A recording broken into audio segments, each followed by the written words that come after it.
Olá, amigo da TV Gibi, dando continuidade às nossas entrevistas especiais com algumas personagens do basquetebol. Hoje a gente tem a honra de receber um campeão mundial. Campeão mundial, um dos maiores pivôs da história do basquetebol brasileiro, Antônio Salvador Succa. Para os amigos mais íntimos, Nenê Succa, com 2,5 metros, hoje com também 2 de largura. Bem-vindo às nossas entrevistas, Succa. Que prazer, cara. Obrigado, Juarez. Esse aqui é o maior jornalista de basquete do Brasil. Você, meu amigo, não vale isso aí, né? Não, vale sim. Nenê, que história, né, cara? Como é bom entrevistar alguém que tem história para contar. Obrigado. Realmente, o basquete me fez crescer muito, me fez aproveitar muito a vida, e eu devo muito ao basquete. Fui super feliz no tempo que eu joguei no Sírio, tive o prazer de jogar pela seleção paulista e pela seleção brasileira, e também pela seleção brasileira universitária também tem memórias muito gratas sobre a seleção.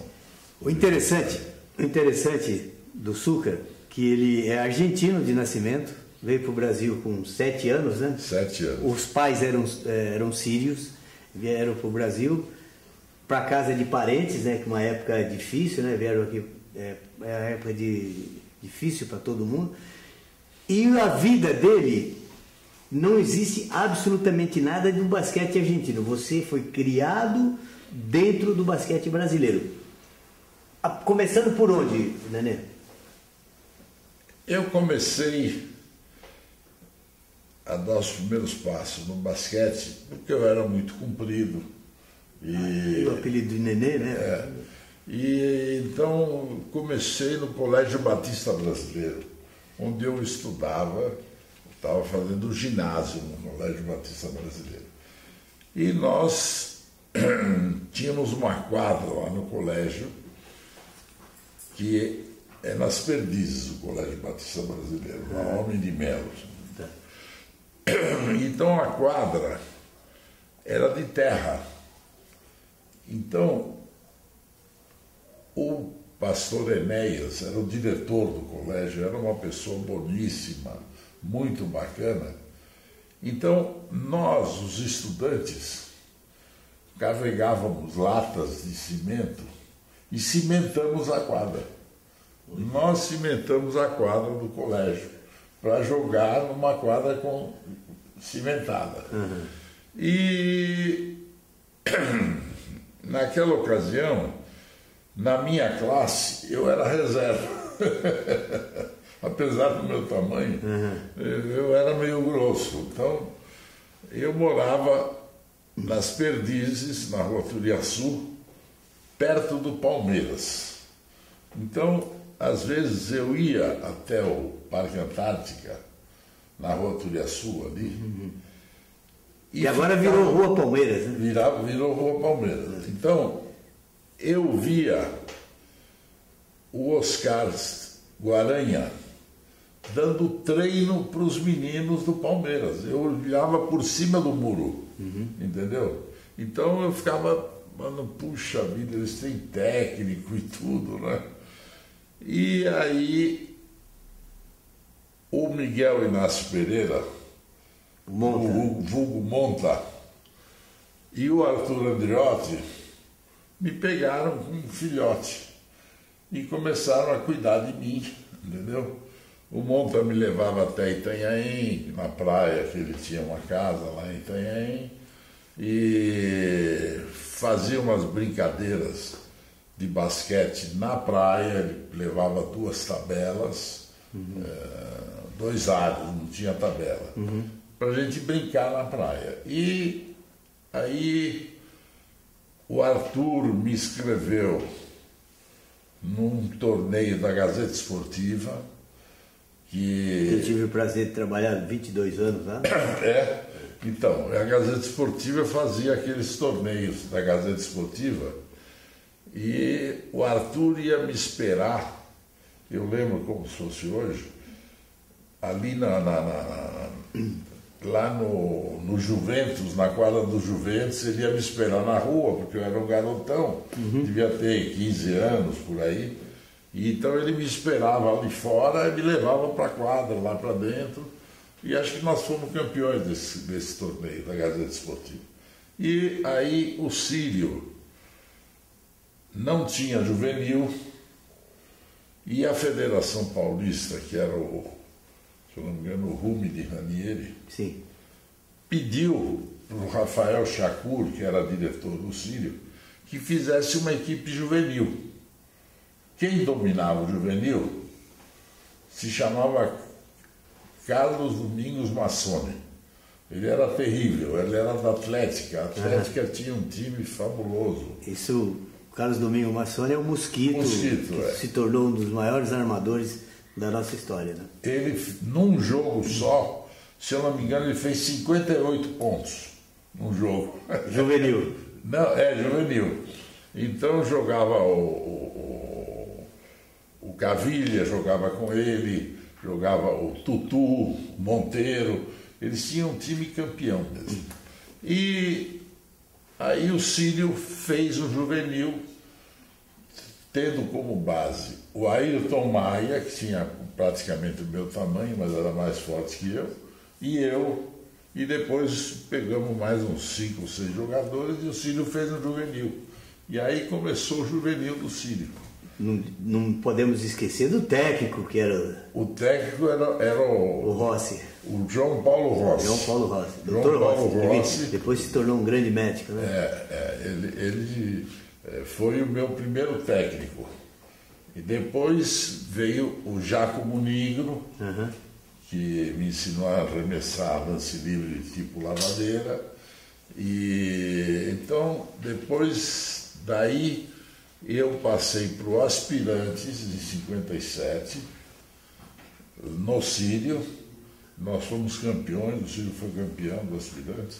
E no mesmo ano eu já passei para a Principal, jogando no pivô, com o Wilson Ford, Max Straub e o Ford, me ensinando a jogar no pivô também.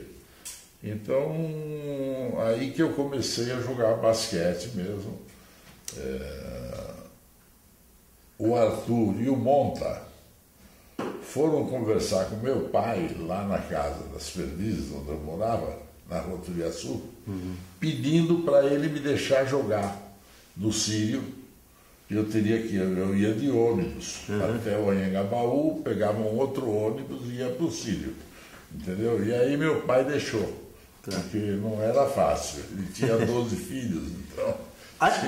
A exemplo do Dodge, né, que também foi um entrevistado nosso aqui na TV Gibi, esse veículo que divulga o projeto Gibi nas escolas públicas, você também foi uma única camisa em clube? Uma única camisa. Eu só sempre joguei só no Círio. Então, por isso que o Círio não se cansa de homenagear você, que me permita você e o Dodge. Eu só tive a camisa do Círio. Eu joguei uma vez pelo Palmeiras, uma partida. Só para o coração bater mais forte, né? Um jogo treino contra a seleção brasileira, que eu tinha sido cortado, eu acho. E então o Canela fez um treino contra o Palmeiras e eu joguei com a camisa do Palmeiras. E o Renzo, nessa partida, ele era terrível, o Renzo. Ele foi desembargador, mas quando ele era jogador, ele era danado. Então, ele deu uma porrada no Pecente. Logo quem? Pedro Vicente da Fonseca. Ele deu uma porrada no Pecente. E o Pecente não falou nada, mas deixou ele entrar numa bandeja e aí pregou ele no chão. Foi muito divertido. Legal. O Suca, o que representou na tua vida o basquete? Bem, o basquete...